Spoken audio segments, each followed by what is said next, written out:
जहाँ खुशी मिलती है सोना वही तुम रहना। जहाँ खुशी मिलती है सोना वही तुम रहना। कभी अपनी प्यारी आँखों में आंसू ना लाना।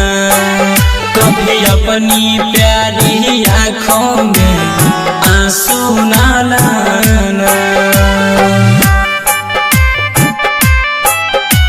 Music by Mantu Manish, mix by Dhadkan Yadav.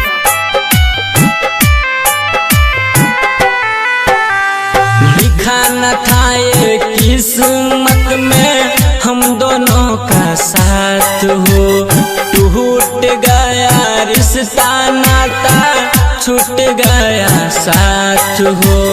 लिखा न था ये किस्मत में हम दोनों का साथ हो। टूट गया रिश्ता नाता छूट गया साथ हो। जहाँ खुशी मिलती है सोना वहीं तुम रहना।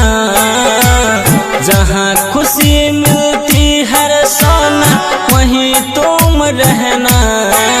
कभी अपनी प्यारी आँखों में आंसू ना लाना। Music by Mantu Manish.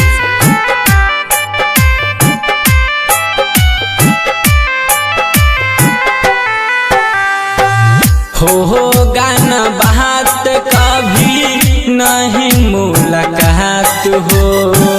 तेरे दिन गुजरेंगे मेरे दिन रात हो।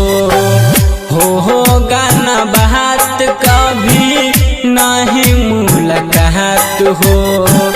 तेरे बिन गुजरेंगे मेरे दिन रात हो। जहाँ खुशी मिलती है सोना वहीं तुम रहना। जहाँ खुशी मिलती है सोना वहीं तुम रहना। कहता रमन जी आँखों में आंसू न लाना।